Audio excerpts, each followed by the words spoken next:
सदाशिवसमारम्भां शङ्कराचार्यमध्यमाम् अस्मदाचार्यपर्यन्तां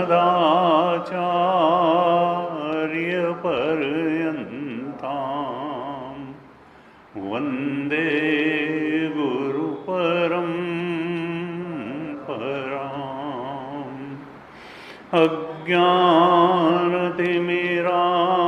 अज्ञानतिमिरान्धस्य ज्ञानाञ्जनशलाकया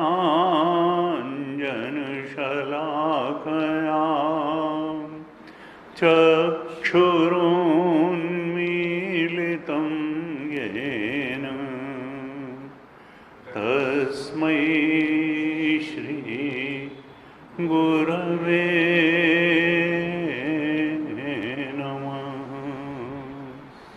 तस्मै श्री गुरवे नमः। हम ध्यान श्लोकों को पाठ करते हैं। ओम पार्थाय प्रतिबोधितां भगवता नारायणेन स्वयं व्यासेन ग्रथितां पुराणमुनिना मध्ये महाभारतम्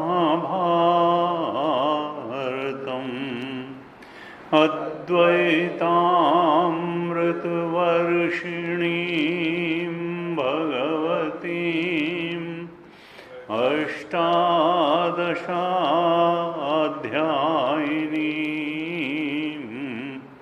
अम्ब त्वामनुसन्दधामि भगवद्गीते भवद्वेषिणीम्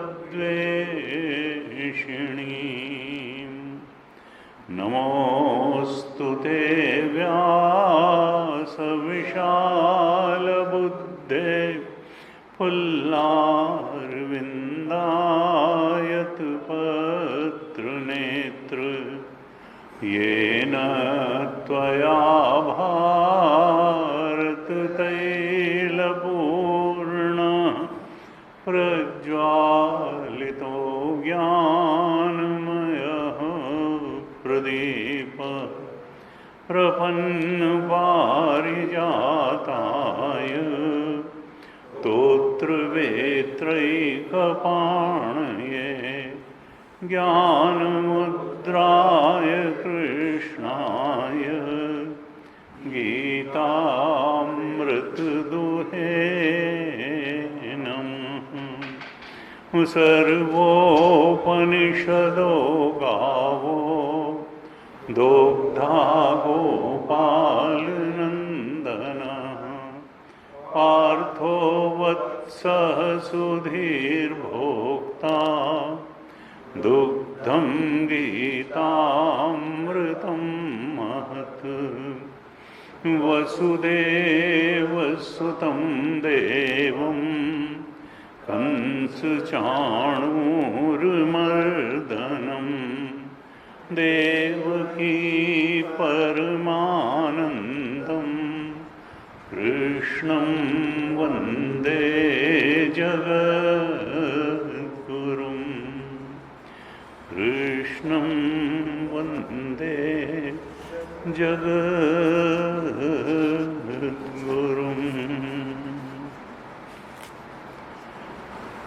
श्रीमद् भगवद गीता के 9वें अध्याय पर हम चर्चा कर रहे हैं, तो कुछ श्लोकों का पाठ कर लेते हैं, फिर आगे चर्चा आप दोहराइएगा। श्री भगवानुवाच इदं तु ते गुह्यतमम् प्रवक्ष्याम्यनसूयवे ज्ञानं विज्ञानसहितं यज्ञात्वा मोक्षसे शुभात् राजविद्या राजगुह्यम् पवित्रमिदमुत्तमम् प्रत्यक्षावगमं धर्म्यम् सुसुखं कर्तुमव्ययम् अश्रद्धधानाः पुरुषाः धर्मस्यास्य परन्तप अप्राप्य मां निवर्तन्ते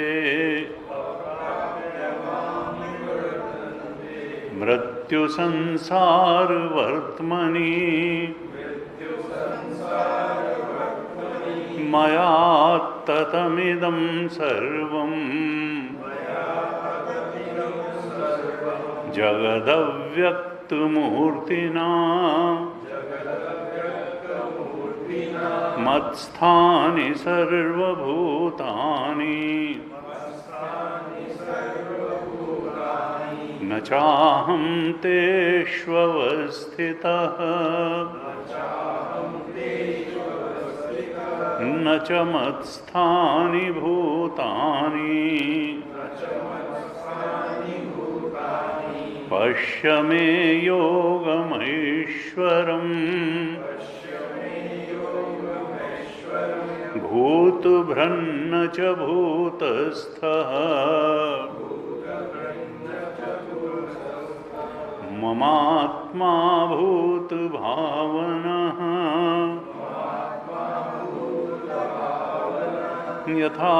यथाकाशस्थितो नित्यम्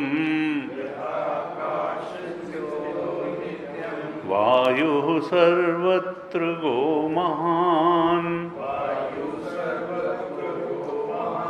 तथा सर्वाणि भूतानि मत्स्थानीत्युपधारय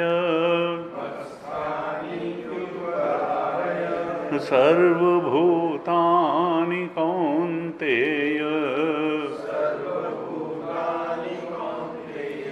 प्रकृतिं यान्ति मामिकाम्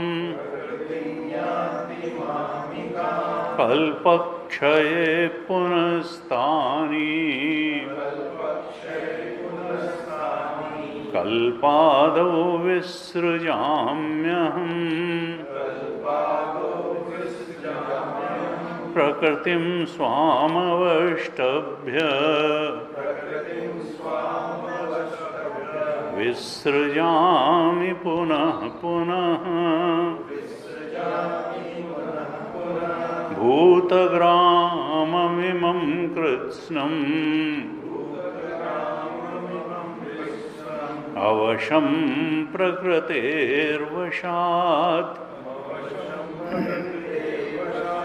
न च मां तानि कर्माणि निबध्नन्ति धनञ्जय उदासीनवदासीनम्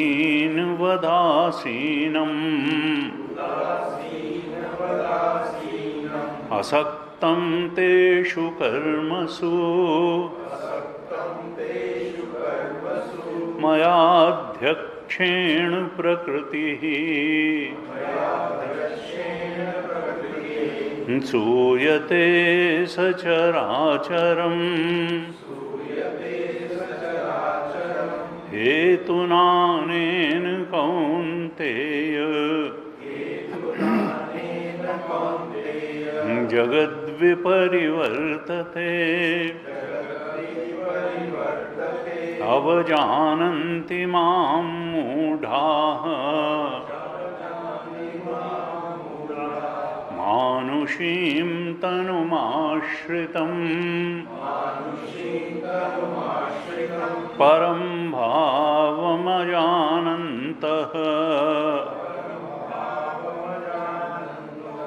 मम भूतमहेश्वरम्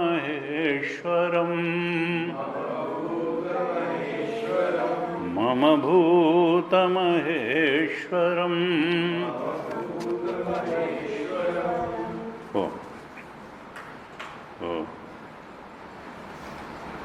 नवें अध्याय पर हम चर्चा कर रहे हैं।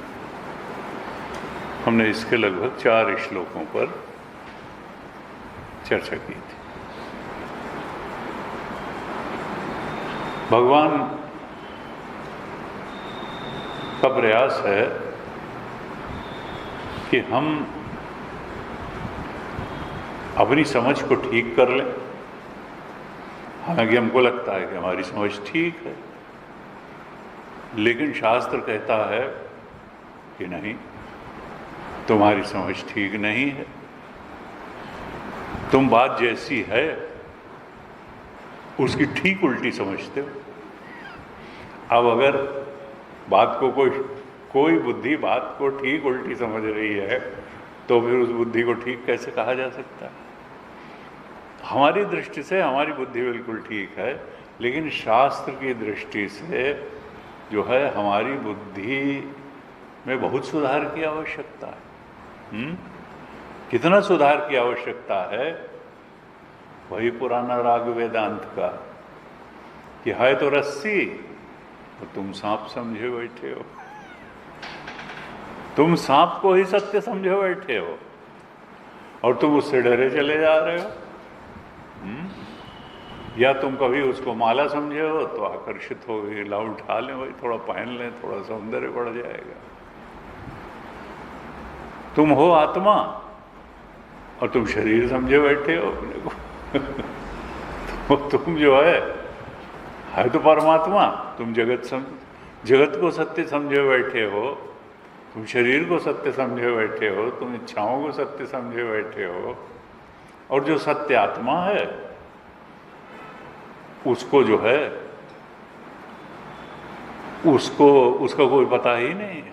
और इस कारण फिर क्या है कि सुख और दुख में हिचकोले खाते हुए जीवन चलता रहता है। कभी आकर्षण, कभी भय, इन्हीं द्वंद्व में पड़े हुए और जीवन चलता रहता है। कभी कभी कोई कह देता है थोड़ा ये कर लो तो मन को थोड़ी शांति मिल जाएगी, फिर कोई कहता है ये कर लो तो मन को थोड़ी शांति मिल जाएगी, और थोड़ी मिल भी जाती है। लेकिन जब तक ये बुद्धि पूरी तरह से ठीक नहीं होगी तब तक स्थायी शांति मिलने वाली नहीं है। वेदांत का उद्घोष है कि जब तक तुम्हारी दृष्टि सत्य को सत्य नहीं पहचानेगी और मिथ्या को मिथ्या नहीं पहचानेगी, और फिर सत्य के पाले में स्थायी रूप से बैठ नहीं जाएगी, दृढ़ स्थिति नहीं बना लेगी, और मिथ्या को मिथ्या देख करके उससे वैराग्य नहीं कर लेगी, तब तक कोई स्थायी शांति नहीं मिलने वाली है, स्थायी मुक्ति नहीं मिलने वाली है। मुक्ति के बहुत स्वरूप, देखिए थोड़ी देर के लिए नशा करके, कहीं पिकनिक मना करके, कहीं पार्टी अटेंड करके थोड़ी देर के लिए आप भूल सकते हैं दुख को, लेकिन वो फिर मुंह बाए वही बात खड़ी रहेगी। इसलिए जो शाश्वत मुक्ति है वो तो आपको मिथ्या को मिथ्या जान करके, मिथ्या से दृढ़ वैराग्य करके और सत्य को सत्य जानकर और सत्य में दृढ़ स्थिति पा करके तभी वो मुक्ति प्राप्त होगी। और भागवत जी में बड़े स्पष्ट रूप से मुक्ति की परिभाषा दी थी कि मुक्तिर हित्वा अन्यथा रूपम स्वरूपेण व्यवस्थिति। मुक्ति का मतलब क्या है कि जो अन्यथा रूप तुमने अपने ऊपर ओढ़ रखे हैं और जिन अन्यथा रूपों को तुम सत्य मान रहे हो, उन अन्यथा रूपों से तुम उनमें आसक्ति का त्याग कर दो। मुक्तिर हित्वा अन्यथा रूपम, ये जो फिजिकल बॉडी है, ये जो मन बुद्धि रूपी सटल बॉडी है, ये जो वासना या इच्छा रूपी कॉजल बॉडी है, जो वी से लेके OET तक है, ये सब अन्यथा ही है। क्यों? क्योंकि सत्य का आग्रहण है, ओंकार स्वरूप का आग्रहण है। इसलिए इन सब जो अन्यथा बातें हैं उनका हमने ग्रहण कर लिया, उन्हीं को सत्य मानने लगे जो मिथ्या था। तो कहा मुक्तिर हित्वा अन्यथा रूपम, ये वी से लेके OET तक इनको मिथ्या जान करके, और हित्वा यानी कोई इसको समाप्त तो कर नहीं देगा, हम कोई लटक तो जाएंगे नहीं, लेकिन आसक्ति का त्याग करना, ये जान लेना कि जो भी दृश्य कोटि में है, अनात्म कोटि में है, वो सब दिख रहा है। दृश्य क्या है? जो दिख रहा है लेकिन है नहीं, तो फिर है कौन? का देखने वाला, दृष्टा। इसी को कहते हैं दृष्टा दृश्य विवेक, इसी को कहते हैं आत्म अनात्म विवेक।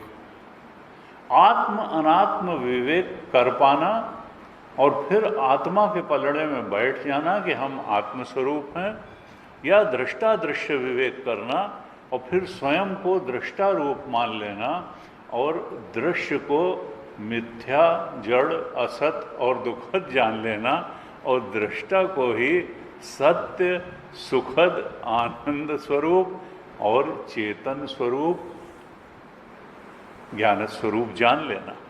हम ज्ञान स्वरूप हैं, हम चेतन हैं, अपने को जड़ नहीं कह सकते। इसका मतलब ये जड़ आया कहाँ से?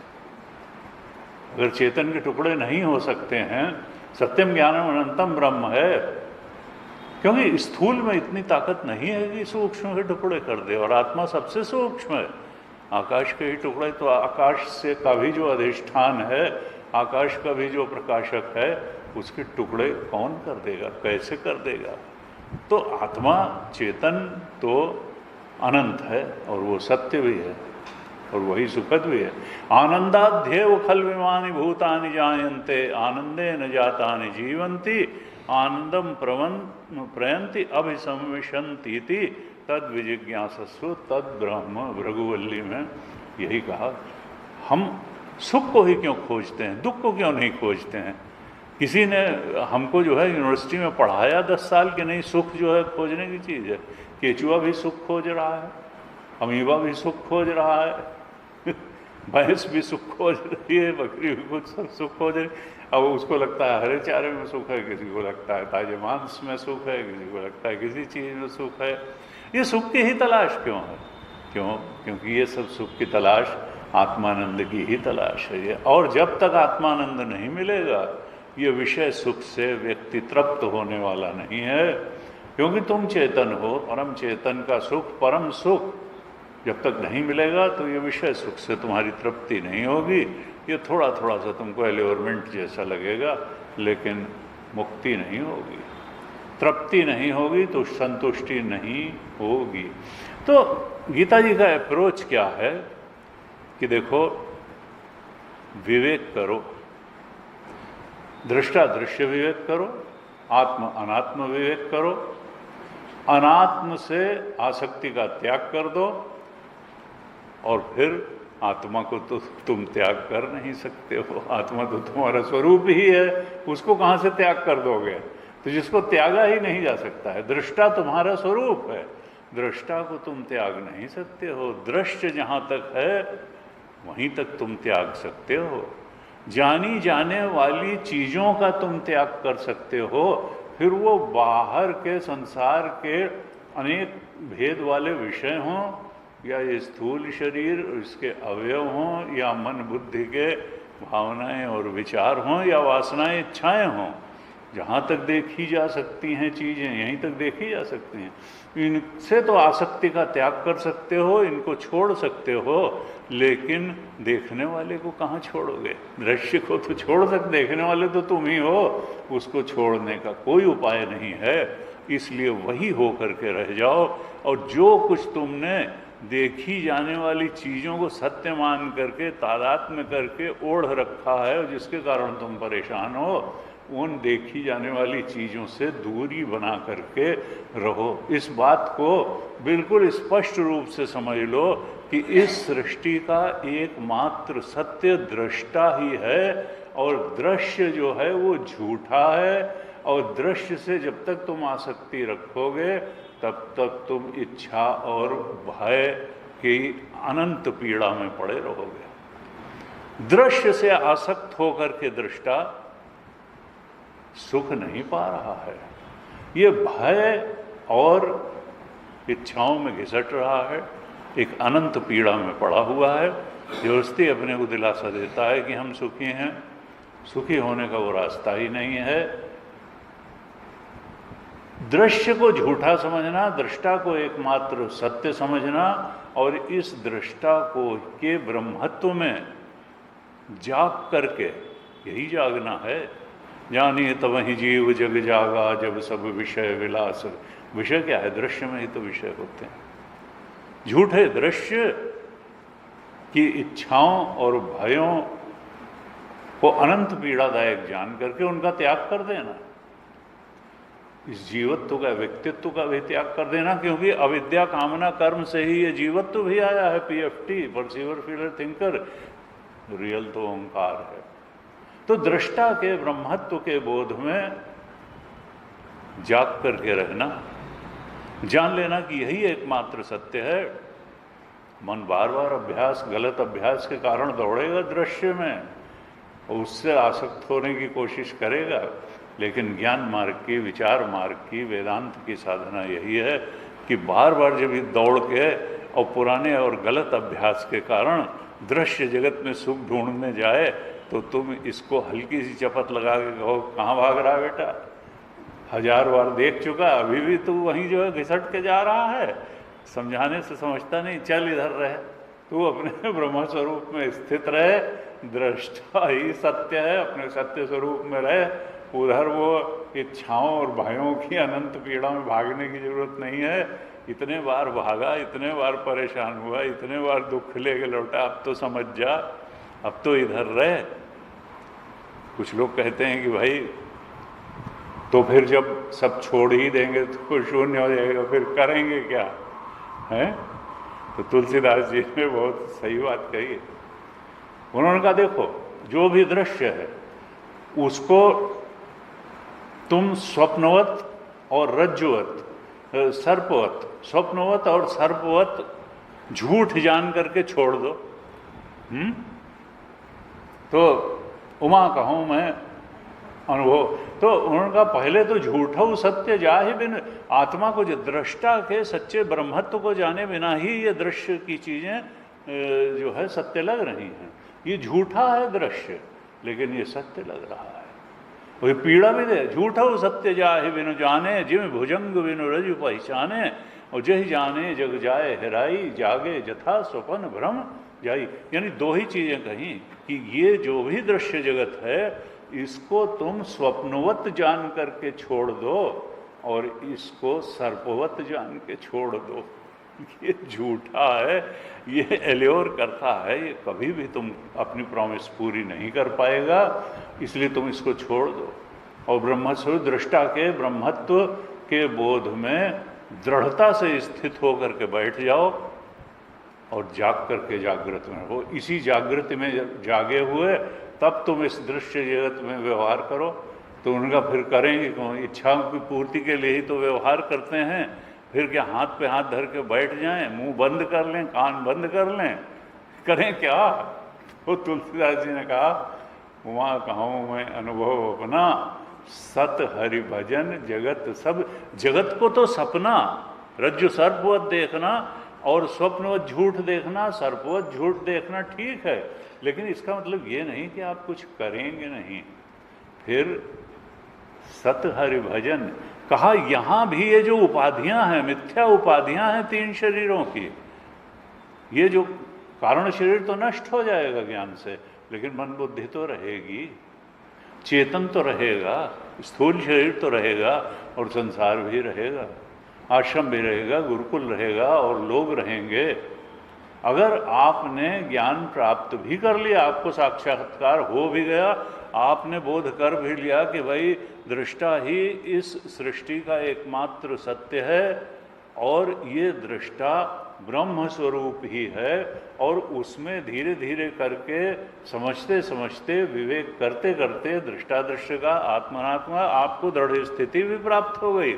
अब आप दुनिया को देखते हैं, तीन शरीरों की उपाधियों को भी देखते हैं, लेकिन उपाधियों को सत्य नहीं जानते। आप देखने वाले दृष्टा को ही सत्य जानते हैं, उसी को ब्रह्म जानते हैं। उपाधियां चाहे अंदर हों चाहे बाहर हो, उनको सुपर इम्पोजिशन जानते हैं, अध्यास रूप जानते हैं, तो भी इन उपाधियों का कुछ तो उपयोग करेंगे।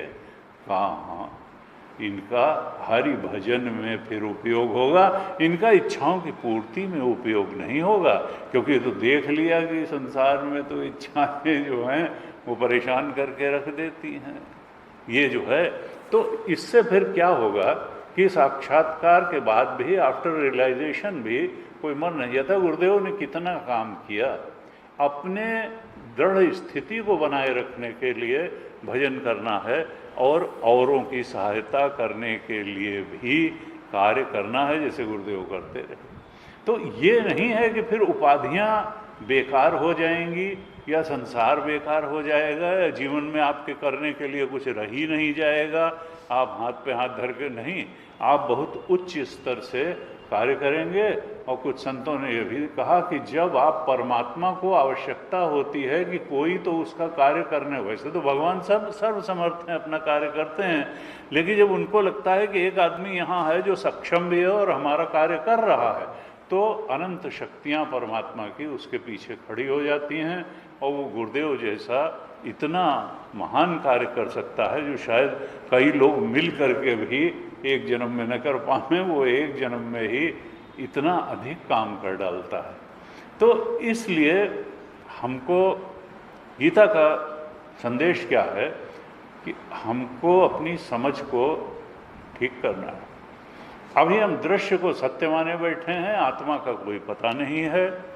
दृष्टा के ब्रह्मत्व के बोध में विवेक पूर्वक, विचार पूर्वक, आत्म अनात्म विवेक द्वारा, दृष्टा दृश्य विवेक द्वारा हमको उपाधियों से तादात्म्य तोड़ करके, जगत से स्पृहा लॉन्गिंग छोड़ करके उपाधियों से, क्योंकि हमको मरने का भय क्यों है?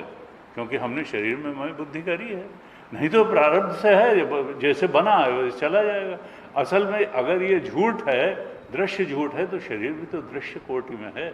हम कभी गहराई से सोचते हैं अगर दृश्य कोटि में है तो ये अभी भी झूठ है, ये कोई सत्य नहीं है। जब झूठ है तो ये जो है रहे या चला जाए, झूठी चीज़ से क्या मतलब? अगर ये रज्जु सर्पवत है और आत्मा ही सत्य है, तो फिर इस फिजिकल बॉडी के होने न होने का मतलब क्या है? आगे साधन धाम मोक्ष कर द्वारा पाए न जो परलोक। तो ये तो एक अवसर है फिजिकल बॉडी, किस लिए?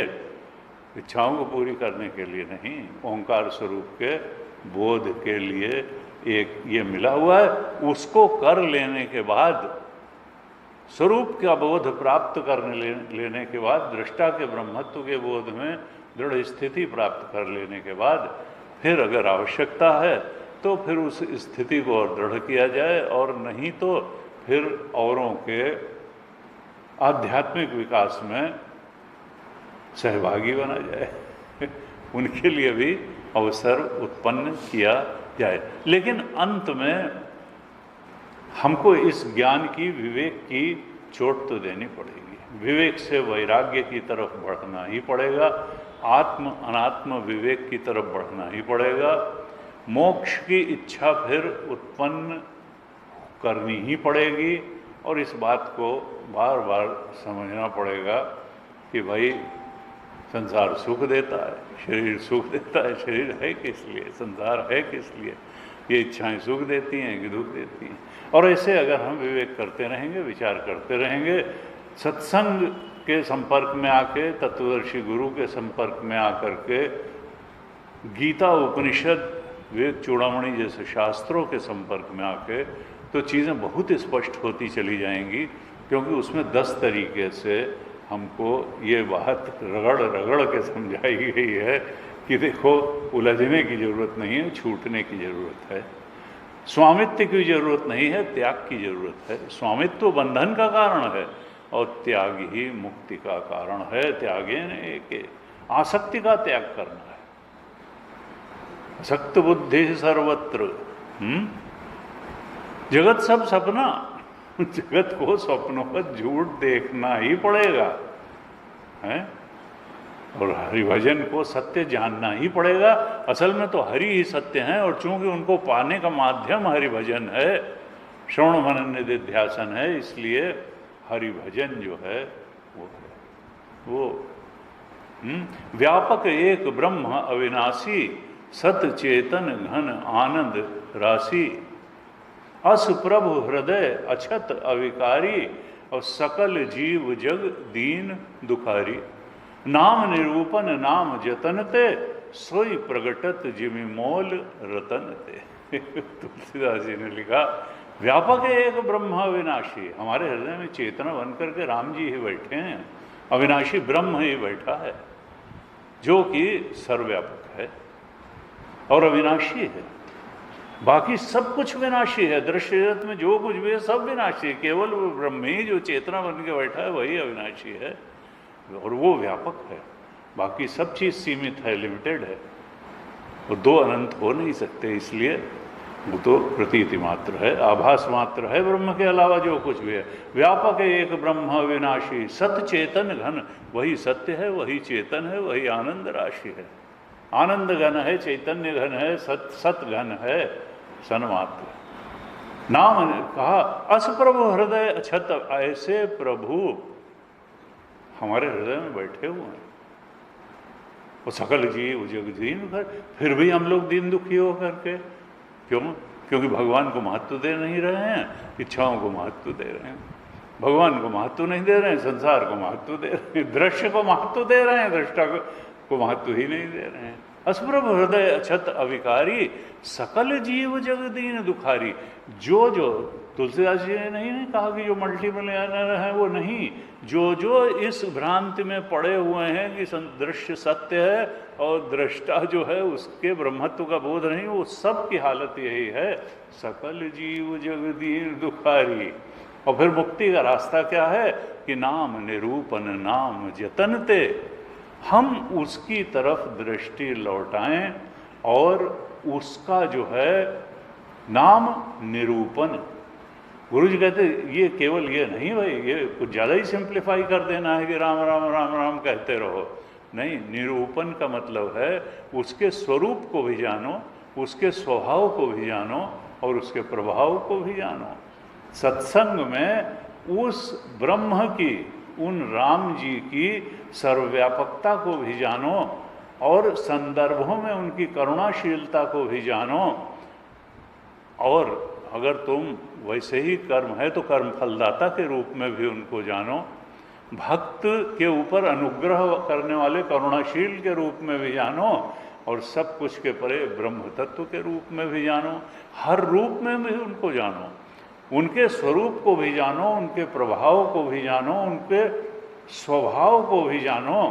इस प्रकार से जब तुम उस परम सत्ता, ईश्वरी सत्ता, ब्रह्म सत्ता को हर तरफ से जान लोगे, पहचान लोगे और उसको अपना स्वरूप भी जान लोगे, बस तब जो है नाम निरूपण नाम जतनते सोई प्रगटत। तो जैसे कि वो अभी कोई छुपा हुआ हीरा पड़ा हुआ था चेतन रूप में, और वो पारखी के पास पहुंच गया तो तुम्हारी सारी दरिद्रता ही दूर हो गई। उस एक छोटे से हीरे को जब इनकैश कराया तो इतना बड़ा हीरा तुम्हारे पास है, उसको इनकैश कराओ, उसकी महत्ता को समझो, उसके स्वभाव प्रभाव को समझो और मुक्त हो जाओ, क्योंकि तुम वही थे, तुम वही हो और तुम वही रहोगे।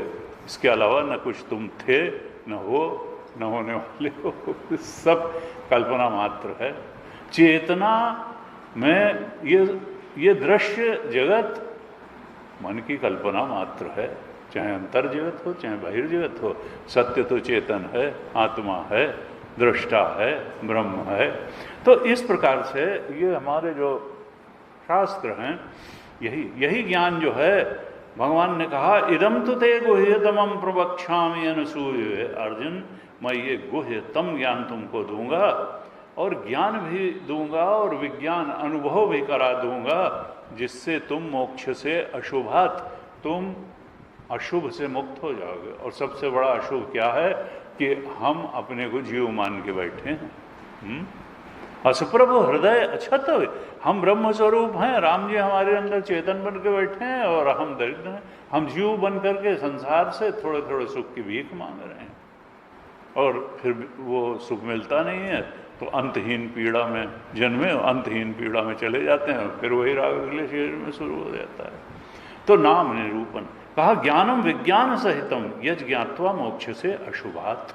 तुम जीवत्व से छूट जाओगे, दुख से छूट जाओगे, मृत्यु से छूट जाओगे, मोक्ष से मुक्त हो जाओगे। तो ये मुक्ति बताने के लिए है ये 9वां अध्याय, सद्यो मुक्ति की अभी और यही मुक्ति देने वाला ये ज्ञान मार्ग ही है, विचार मार्ग ही है, विवेक और वैराग्य का मार्ग ही है, जो तत्काल मुक्ति देता है, कल पर नहीं टालता है। हम अभी और यहीं जो है मुक्त हो सकते हैं, लेकिन विवेक पूर्वक वैराग्य करना पड़ेगा, दृश्य मात्र से वैराग्य करना पड़ेगा। एक दो चीज छोड़ करके नहीं, या एक दो चीज से वैराग्य करने से नहीं चलेगा, दृश्य मात्र से वैराग्य करना होगा। और दृष्टा मात्र को सत्य मान करके उसमें दृढ़ स्थिति पानी होगी, क्योंकि दृष्टा ही चेतन है, दृश्य तो जड़ है, यह दृश्यम तद जड़म तद मिथ्या। तो मोक्ष से अशुभात। फिर कहा था कि देखो ये राजविद्या है, विद्याओं का राजा है, बड़ा गूढ़ है, राजगुह्यम, ये बहुत गूढ़ है, पवित्रम इदम उत्तमम। कई बार देखिए हम लोग सोचते हैं कि नहीं हमारा अंतःकरण बड़ा शुद्ध है और हम जब शुद्ध कर लेंगे इस साधना से उस साधना से उस साधना से, तब फिर हम ज्ञान मार्ग के लायक होंगे।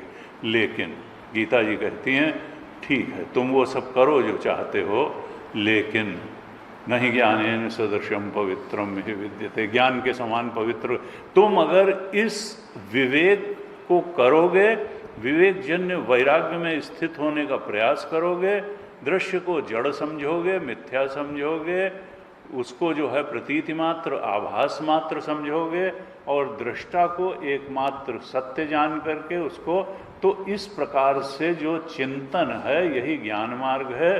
और इस ज्ञान के समान पवित्र करने वाला भी कुछ नहीं है। तुम साधन चतुष्टय संपन्न भी हो जाओगे, तुम्हारा अंतःकरण भी शुद्ध निर्मल सात्विक बन जाएगा। भगवान शंकराचार्य ने दूसरे अध्याय के भाष्य के दूसरे पैराग्राफ में लिखा था, पवित्रम पावनम। ये ज्ञान क्या है? गुह्या नाम राजा। ये ज्ञान जो है पवित्रम है, पावनम है, ये बहुत पावन ज्ञान है। इदम उत्तम सर्वेषां पावनानां शुद्धि कारणम इदम ब्रह्म ज्ञानम उत्कृष्टतमम। ये जो ब्रह्म ज्ञान है ये सब पावन करने वालों को भी पावन करने वाला है। इसलिए इस भुलावे में नहीं रहना चाहिए कि नहीं हम तो अभी ये वाली साधना कर लेंगे तब हम ज्ञान मार्ग में, चिंतन मार्ग की साधना में आएंगे। नहीं, जहाँ खड़े हो वहीं से ये जब तुम करना शुरू करोगे तो क्या है, इसी से जैसे जैसे तुम दृश्य जगत के मिथ्यात्व को जान करके उसकी स्पृहा, लालसा, लॉन्गिंग को त्यागते जाओगे, वैसे वैसे अंतःकरण शुद्ध होता जाएगा। और 100% शुद्ध तब होगा जब पूरी लालसा, स्पृहा, लॉन्गिंग त्याग दी जाएगी। तो इसीलिए कहा नहीं ज्ञानेन सदृशम पवित्रम एह विद्यते तत्स्वयं योग संसिद्धम कालेन आत्मनि विद्यति। तुम यही करते जाओ।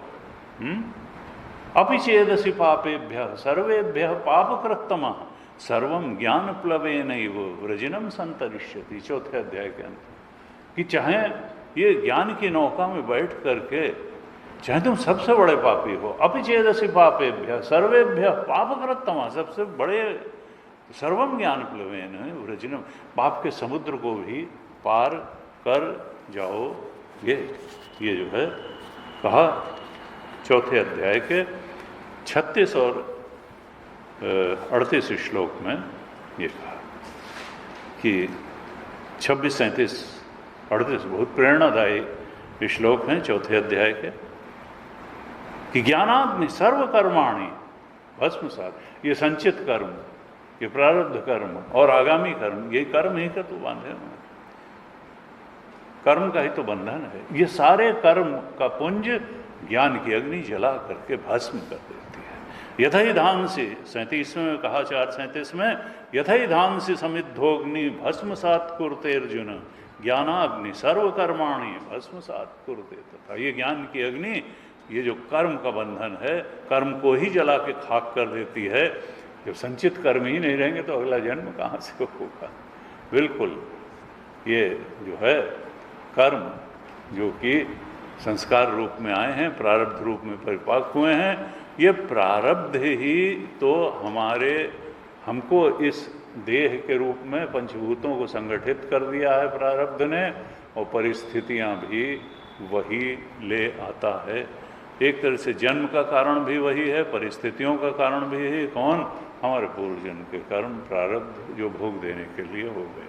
तो इस तरह से कहा कि देखो इस 9वें अध्याय में ज्ञान मार्ग की बात भगवान कर रहे हैं और कहा पवित्रम पावनम इदम उत्तमम सर्वेषां पावनानाम शुद्धि कारणम इदम ब्रह्म ज्ञानम उत्कृष्टतमम।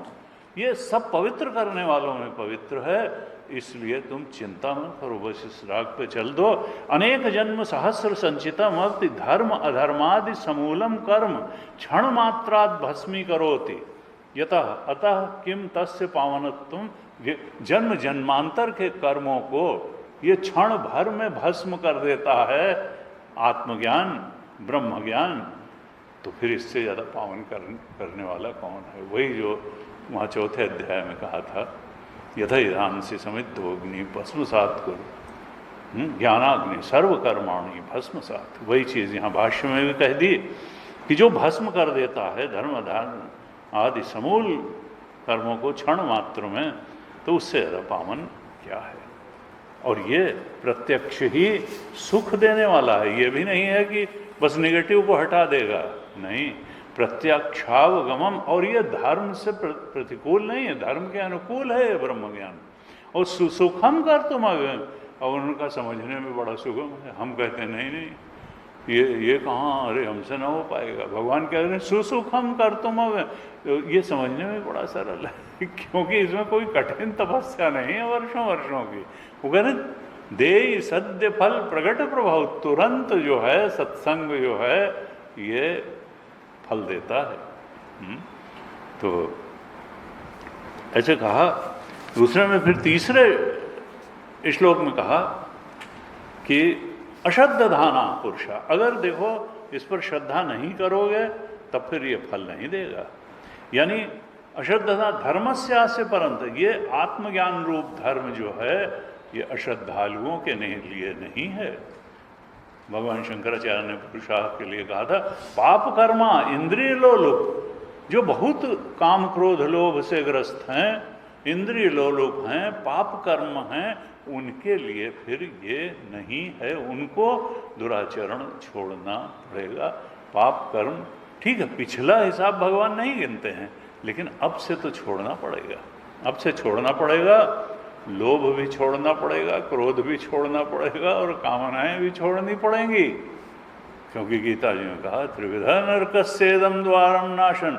लोग बड़ी छाती ठोक के कई बार कहते हैं नहीं हमारे लिए तो ये हैं, बड़ी चर्चा आजकल चल रही है, ये अनुरुद्धाचार्य ने कह दिया और वो प्रेमानंद महाराज ने कह दिया और वो कह दिया और ये कह दिया।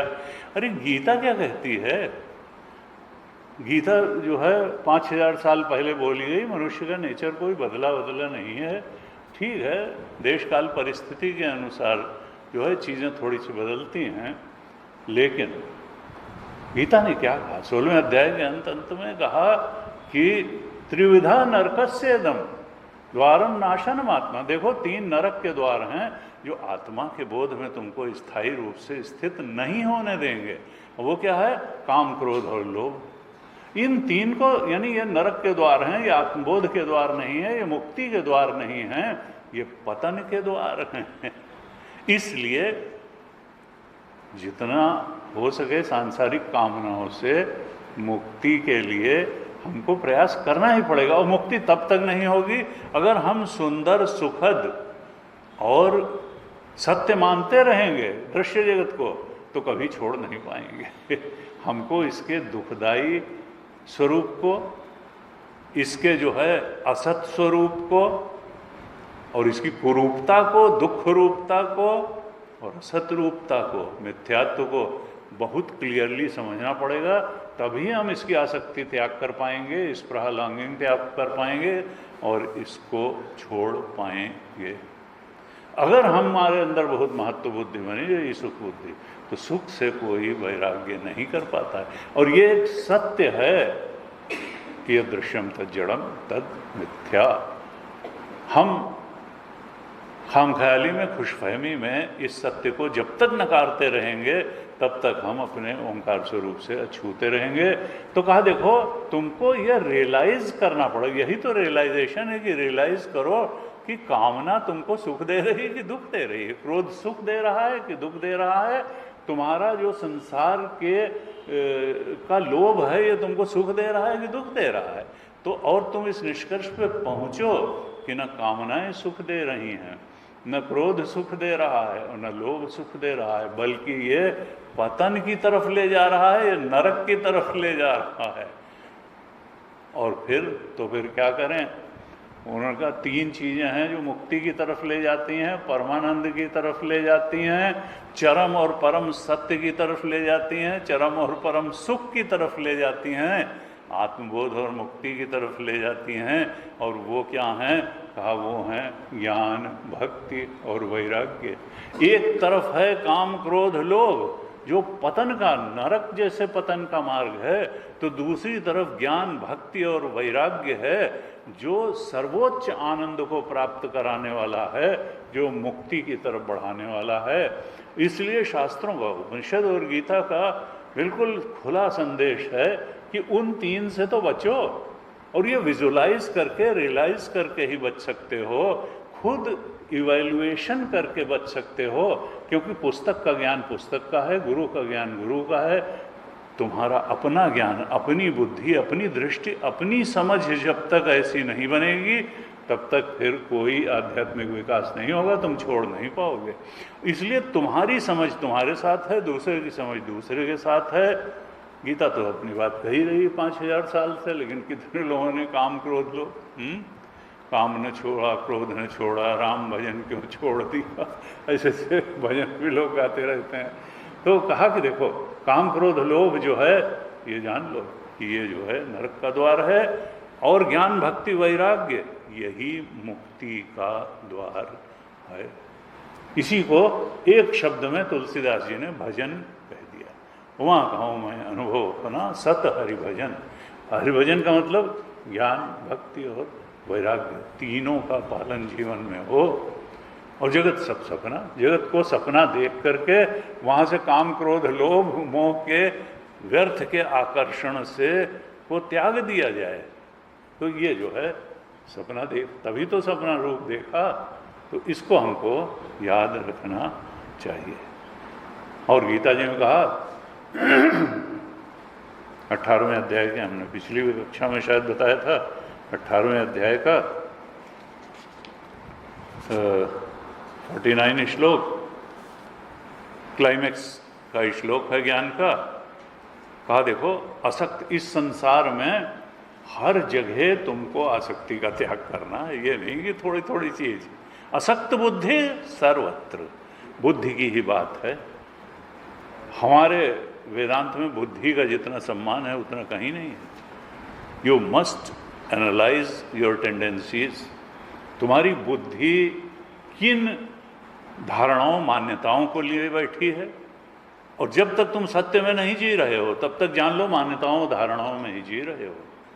सत्य में जीने का मतलब क्या है कि दृष्टा को एकमात्र सत्य मान के उसके ब्रह्म स्वरूप में दृढ़ स्थिति पा करके जीना, ये तो सत्य में जीना है। दृश्य को झूठ जान करके उसकी इच्छाओं और भयों को त्याग करके जीना, ये तो सत्य में जीना है, और नहीं तो मान्यताओं में जीना है कि नहीं। तो 1849 में कहा असक्त बुद्धि सर्वत्र, सब जगह आसक्ति को त्यागो, बुद्धि कहीं आसक्त ना हो। और जितात्मा, मन पर भी संयम हो, इंद्रियों पर भी संयम हो। अगर इंद्रियां पूर्व अभ्यास के कारण जगत की तरफ कभी लालायित होकर भागती हैं तो उनको समझा के फिर लौटा कर खिलाओ, मन को लौटा कर खिलाओ कि मन तू जो है कहाँ भटकाता है। धन्याष्टकम के पहले श्लोक में कहा यत इंद्रिय प्रशम करम तज ज्ञानम, जो इंद्रियों को शांत कर दे, मन को भी छठी इंद्रिय कहा जाता है, जो इंद्रियों को शांत कर दे वही ज्ञान है। ज्ञान वो नहीं है जो और भाग करके जो है जगत में घुसेड़ दे और जो है कामनाओं को और भड़का दे, नहीं। यद इंद्रिय प्रशम करम तज ज्ञानम। असक्त बुद्धि सर्वत्र, जितात्मा विगत स्पृहा, स्पृहा न हो, विषय की लालसा न हो, नष्ट तृष्णा, जगत की किसी बात के लिए तृष्णा न हो। बुद्धि एकदम इतनी जागरूक हो जाए कि जान ले कि नहीं, भजन करना तो यहाँ से मुक्ति की साधन है, लेकिन किसी भी चीज के लिए तृष्णा करना जो है ये हमारे बंधन का भी कारण बन जाएगा, मुक्ति का साधन नहीं बनेगा। तब जो है नैष्कर्म सिद्धिम परमाम, नैष्कर्म सिद्धि का मतलब आत्मबोध ही है, क्योंकि वही अकर्ता भोक्ता है आत्मा। परम नैष्कर्म सिद्ध की प्राप्ति हो जाती है, संन्यासेन अधिगच्छति, आत्मा ही जो है वो पूरी तरह से सन्यासी है। उस आत्मबोध की स्थिति को इस तरह जो असक्त बुद्धि सर्वत्र है, जितात्मा और विगत स्पृहा है, वो प्राप्त कर लेता है। इस प्रकार से ये कहा, और कहा कि देखो इसमें श्रद्धा आवश्यक है, क्योंकि अश्रद्धाना पुरुषाः धर्मस्यास्य परम तप अप्राप्य माम निवर्तन्ते मृत्यु संसार वर्तमनि। जो अश्रद्धालु हैं मेरे वचनों में, वो फिर मुझ कृष्ण परमात्मा को या अपने ब्रह्म स्वरूप के बोध को नहीं पा पाते हैं, बल्कि वो मुझे या आत्मज्ञान को पाए बिना ही संसार मार्ग में भटकते रहते हैं, बार बार आते हैं, बार बार मृत्यु संसार वर्त। ये जो मृत्यु धर्म संसार है, फिर से जन्म लेते हैं, फिर से मरते हैं, फिर से जन्म लेते हैं, फिर से मरते हैं। इसलिए कहा कि देखो तुम इस ब्रह्म ज्ञान रूपी जो पवित्रम इदम उत्तमम है उसको धारण करो। फिर चौथे और पांचवें श्लोक में भगवान उस ज्ञान का उपदेश करते हैं कि देखो मया ततम इदम सर्वम जगद अव्यक्त मूर्तिना, मुझे द्वारा ये संपूर्ण जगत व्याप्त है, ततम व्याप्त है, और मैं कैसा हूँ, अव्यक्त मूर्ति हूँ। मूर्ति का मतलब वो है जो कि प्रत्यक्ष हो, मूर्त, और अमूर्त का मतलब है जो प्रत्यक्ष न हो। मैं अव्यक्त हूँ, मैं अमूर्त हूँ, अव्यक्त मूर्ति हूँ, लेकिन मुझसे यह जगत व्याप्त है। मैं अप्रमेय हूँ, मैं किसी इंद्रिय की पकड़ में नहीं आता हूँ। मनसि वांग अगोचर, मन और वाणी के परे हूँ, बुद्धि के मन के इंद्रियों के परे हूँ, अव्यक्त मूर्ति ना हूँ, मत्स्थानि सर्वभूतानि, मुझे मेरे अंदर तो सारे भूत हैं, न चाहम तेषु अवस्था, लेकिन मैं उनमें नहीं हूँ। रस्सी अगर कहेगी तो यही कहेगी कि देखो, जिसको तुम सांप कह रहे हो, माला कह रहे हो, डंडा कह रहे हो, भूछिद्र कह रहे हो, जलधारा कह रहे हो, वो मुझ में ही है।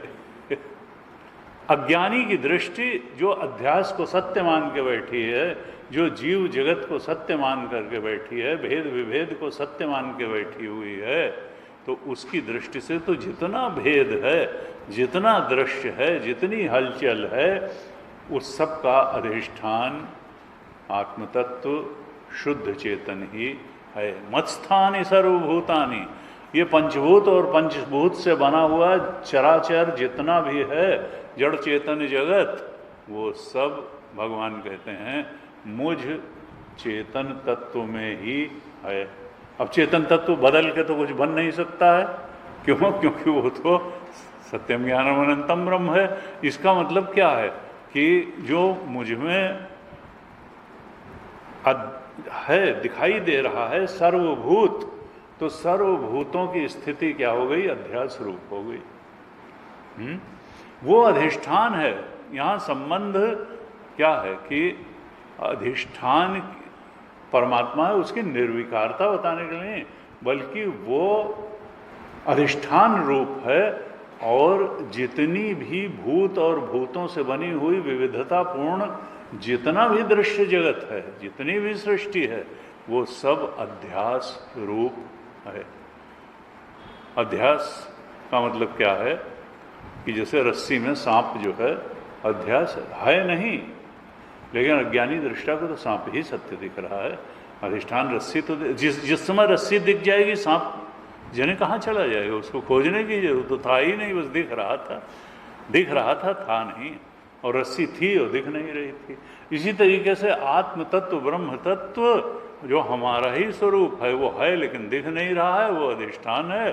और फिर तीनों शरीर की उपाधियां दिख रही हैं, अनुभव में आ रही हैं, जगत के भेद दिख रहे हैं, अनुभव में आ रहे हैं, लेकिन वो है नहीं, वो हैं नहीं। मत्स्थानि सर्वभूतानि, इसलिए सारे भूत, सारा भेद विभेद मुझ में ही, न चाहम देश, लेकिन मैं उनमें नहीं हूं। क्यों? क्योंकि अधिष्ठान कभी भी अध्यास में लिप्त नहीं होता है। रस्सी कभी भी सांप में लिपायमान नहीं हुई। इसीलिए कहा कि मैं आकाशवत अधिष्ठान हूं और मैं सूर्यवत प्रकाशक हूं। तो इस तरह से ये चौथे अध्याय में कह दिया कि मत्स्थानि न चाहम तेषु स्थितः, मैं उनमें स्थित नहीं हूं, मैं शरीर और अंतःकरण पर आश्रित नहीं हूं। जैसे हमने कहा था कि भाई स्थूल जो है सूक्ष्म पे आश्रित होता है।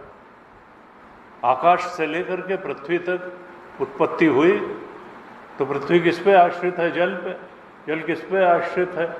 अग्नि पे। अग्नि किस पे आश्रित है? वायु पे। वायु किस पे आश्रित है? आकाश पे। अब आकाश स्पेस कहाँ है? मन में। आकाश space is mere concept, time is mere concept. वस्तुओं के परिवर्तन से टाइम का कॉन्सेप्ट होता है, वस्तुओं के बीच में दूरी से स्पेस का कॉन्सेप्ट होता है। तो ये टाइम एंड स्पेस कहाँ है? कहीं बाहर नहीं है, वो तो मन में है, कॉन्सेप्ट्स हैं। तो स्पेस कहाँ है? आकाश कहाँ है? उनका वो मन में है। और मन कहाँ है? तो बृहदारण्यक में उन्होंने मैत्री से याज्ञवल्क्य, तो मैत्री ने कहा कि मन शरीर में है। उन्होंने कहा कैसे? अभी तक तो सूक्ष्म। अरे भाई, जो मन से भी सूक्ष्म होगा वो मन का अधिष्ठान होगा कि मन शरीर में हो जाएगा? जब तुम स्थूल से सूक्ष्म को अधिष्ठान मानते हुए चले, तुमने उसको आश्रय माना, इसको आश्रित माना, तो पृथ्वी का आश्रय अगर जल था, जल का अग्नि थी, अग्नि का वायु था, वायु का आकाश था, आकाश का मन था, तो फिर मन का आश्रय मन से भी सूक्ष्म कोई चीज होगी कि मन का आश्रय शरीर हो जाएगा? इस तरीके की घालमेल हम लोग कर देते हैं। उनका मन का आश्रय आत्मा है, शुद्ध चेतन है। और चूंकि शुद्ध चेतन में चेतन के अलावा वास्तव में किसी की सत्ता नहीं हो सकती है, इसलिए मन जो है उसकी कोई सत्ता नहीं है। और फिर मन की ही सत्ता नहीं है तो मन में जो आकाश है उसकी सत्ता कहाँ से होगी फिर वह। तो इस तरह से हम उधर से अगर शुरू करेंगे तो एक आत्मा की ही सत्ता है, अधिष्ठान की ही सत्ता है। बाकी मन से लेकर के सब कुछ, बाह्य सृष्टि आंतरिक सृष्टि, सब अध्यास मात्र है, सुपर इम्पोजिशन है, सबस्ट्रेटुम तो शुद्ध चेतन ही है। न चाहम तेषु स्थित। भगवान कहते मैं उनमें, मेरी दृष्टि में वो है ही नहीं तो फिर मैं स्थित क्या हूँ। रस्सी की दृष्टि में सांप है ही नहीं तो वो स्थित क्या हो। यहाँ भाई अज्ञानी दृष्टा की दृष्टि में तो रस्सी सत्य है और वो फिर अगर कहीं स्थित है तो फिर है। तो इस तरह से 5वें श्लोक में क्या कहा कि न चमस्थानि भूतानि पश्य में योगमैश्वरम। अब ये तत्वज्ञ की दृष्टि भगवान 5वें श्लोक में बता रहे हैं कि देखो न च, वहां कहा था मत्स्थानि सर्वभूतानि। अज्ञानी की दृष्टि से क्या था कि जिसकी दृष्टि में इच्छाएं भी हैं, मन भी है, विचार भी हैं, सुख भी हैं, दुख भी हैं, स्थूल शरीर भी है, उसका बच्चा किशोर जवान बूढ़ा होना भी है, संसार के तमाम भेद विभेद भी हैं। तो फिर ये सब कहाँ हैं? मत्स्थानि सर्वभूतानि, वो चेतन में ही अध्यस्त हैं। लेकिन अब भगवान की अपनी दृष्टि क्या है कि न च मत्स्थानि भूतानि। रस्सी कहेगी कि मुझ में सांप है नहीं, माला है नहीं, भूछिद्र है नहीं, डंडा है नहीं, जलदारा है नहीं। न च मत्स्थानि भूतानि, मुझ में कुछ भी नहीं है। Only Brahman is real, there is no jagat, ये कहेंगे। So no connection between atma and jagat. इसलिए आत्मा और जगत में कोई संबंध की क्या बात है। रस्सी और सांप में संबंध की क्या बात है। जब सांप है ही नहीं और रस्सी है तो उसमें संबंध क्या है। अगर कुछ कहना भी जाए समझाने के लिए तो अधिष्ठान अध्यास संबंध ही है। तुलसीदास जी ने कहा कि रजत सीप महाभास जिम जथा भानु कर बार्य, जदपि मृषा त्यों काल सोए, भ्रम न सके कोटारी। यही विधि जग हरि आश्रित रही, जदपि असत्य देत दुख आई। कहा देखिए सत्य है जगत, लेकिन कोई कहे कि असत्य है तो ठीक है हम असत्य में ही रहेंगे। उन्होंने कहा नहीं, असत्य में तो तुम रह सकते हो छाती ठोंक के, दुख के साथ कोई नहीं रहना चाहता है। हर व्यक्ति दुख से मुक्ति चाहता है, इसीलिए मुक्ति आवश्यक है। और मुक्ति की बात करी जाती है, मुक्ति की बात सुनी भी जाती है और मुक्ति के लिए प्रयास भी, क्योंकि देत दुख है यद्यपि असत्य, केवल असत्य ही नहीं है, देत दुख आई। यही भी देखिए किस तरह से जगत परमात्मा के आश्रित होकर के रहता है। रजत सीप महाभास जी में, जैसे सीप में चांदी होती नहीं है, केवल भासित होती है। इसी तरह परमात्मा में जगत होता नहीं है, केवल भासित होता है, प्रतीत होता है। और प्रतीत ही तो सत्य लगती है। वहाँ चले जा रहे हैं, लगता है चांदी पड़ी है। जब सीप नहीं मालूम है तो चांदी ही सत्य लगती है, जगत ही सत्य लगता है। उपाधियां ही तीन शरीर की सत्य लगती हैं, आत्मा का तो मालूम नहीं है। रजत सीप महाभास, उसमें चांदी भास रही सीप में, ऐसे ही परमात्मा में जगत भास। जथा भानु करवारी, हैं तो वहाँ सूरज की किरणें तीखी, लेकिन टोटल इंटरनल रिफ्लेक्शन से वहाँ पेड़ उल्टे दिखाई दे रहे हैं, तो लगता है जैसे जल हो।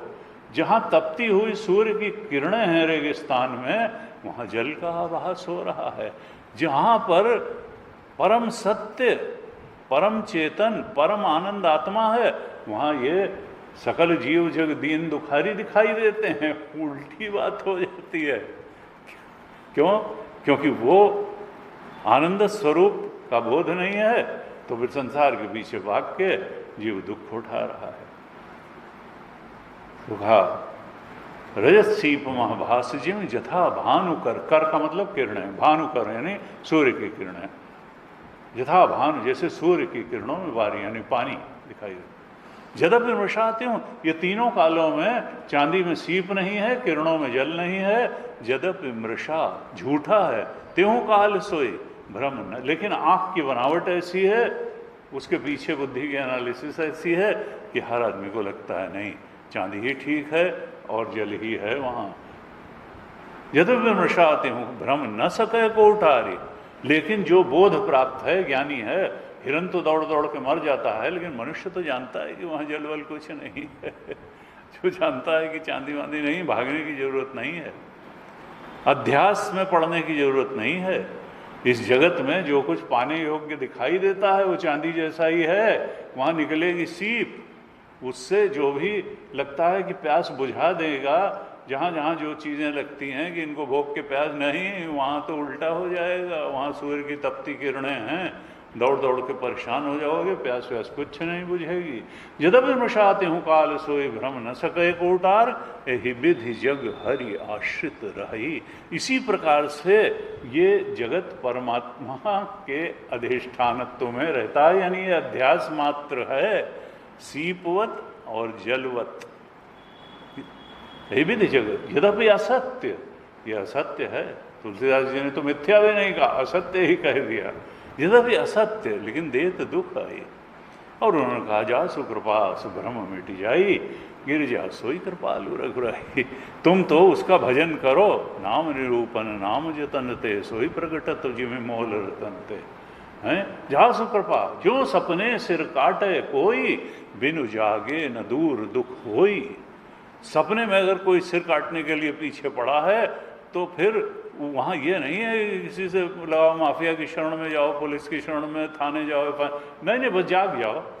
बस जो सपने सिर काटे कोई, बिन जागे न दूर। ऐसे ही इस संसार की हजार हजार परेशानियों से मुक्ति का एक उपाय है कि आत्म सत्य में जाग जाया जाए।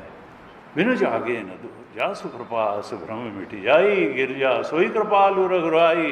बिनु पग चले सुनय बिनु काना, बिनु करम करे विधि नाना। आनंद रहित सकल रस भोगी, बिनु पाणी वक्ता बड़ जोगी। अस सब वहाँ थी। तो हम उसका सहारा लेकर के, उसकी भक्ति करके, उसका ज्ञान प्राप्त करके सत्य का, और संसार से वैराग्य, वही भक्ति ज्ञान वैराग्य के माध्यम से हम उसको रियलाइज कर सकते हैं और उसको पा सकते हैं, और सब सत्संग में हो जाता है।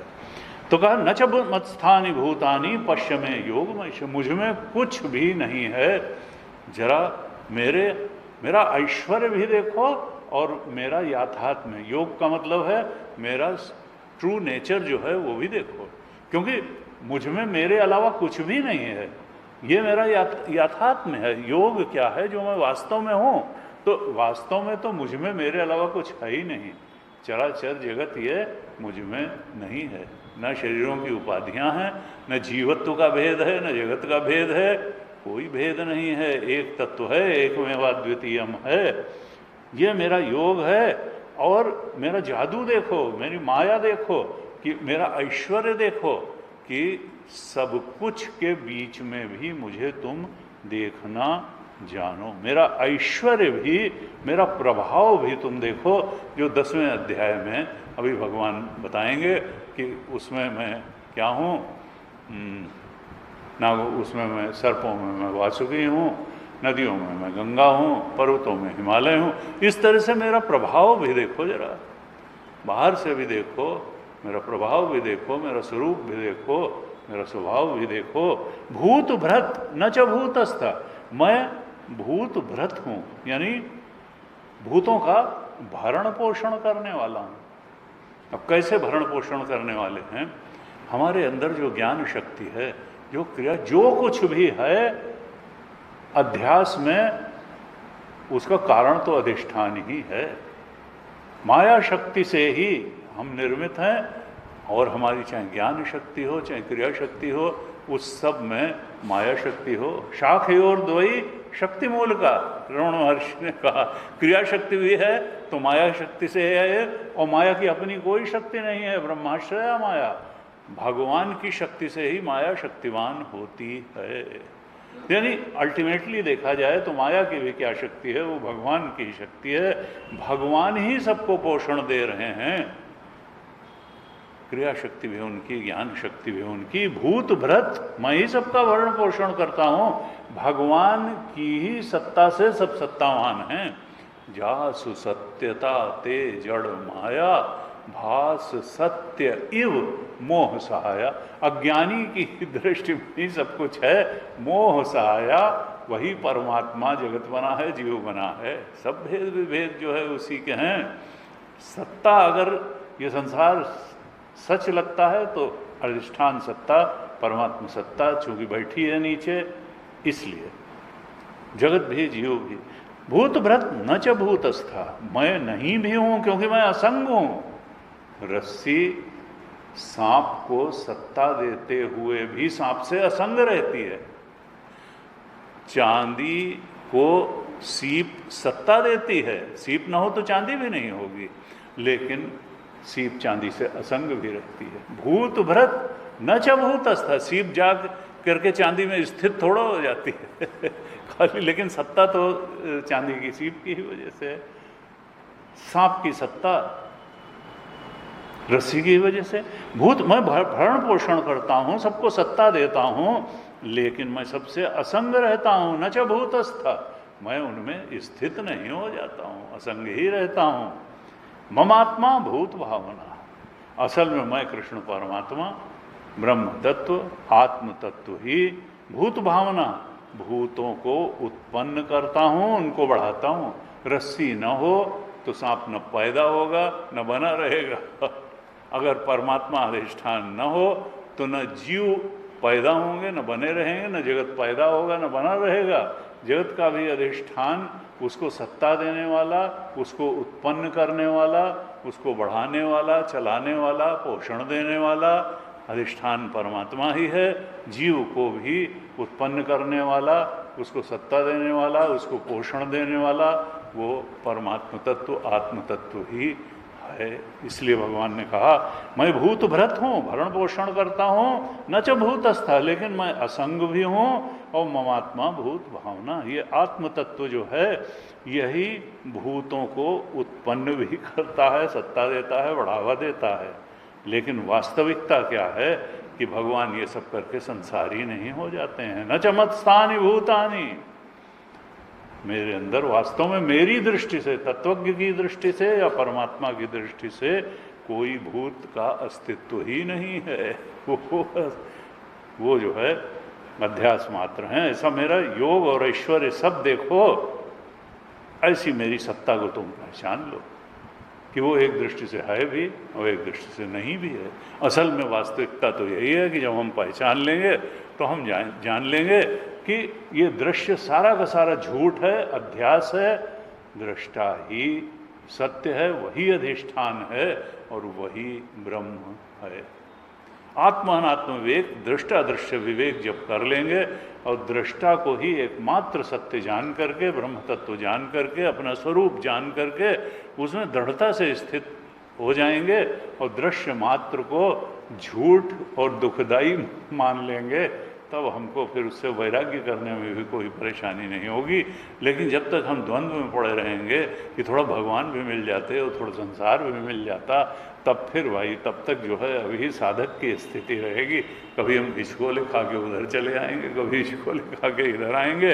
उधर से जब हमको चपत पड़ेगी तो इधर आ जाएंगे और इधर से असफलता जब मिलेगी लगेगा कि ये तो बोर हुआ है वही, तो फिर हम फिर उधर चले जाएंगे, थोड़ा यहाँ का भी आनंद देख लें। तो फिर इनका इसी तरह से होते होते कहते हैं ये राम रावण युद्ध यही है, महाभारत यही है, कौरव पांडव, ये धर्म धर्म की लड़ाई यही है। लेकिन एक बार लड़ाई शुरू हो गई तो अब एक दिन राजा राम जीतेंगे, रावण मरेगा और फिर राम राज्य स्थापित हो जाएगा। अंत में गुरुदेव यही कहते थे कि 0% फेल्योर है स्पिरिचुअलिटी में।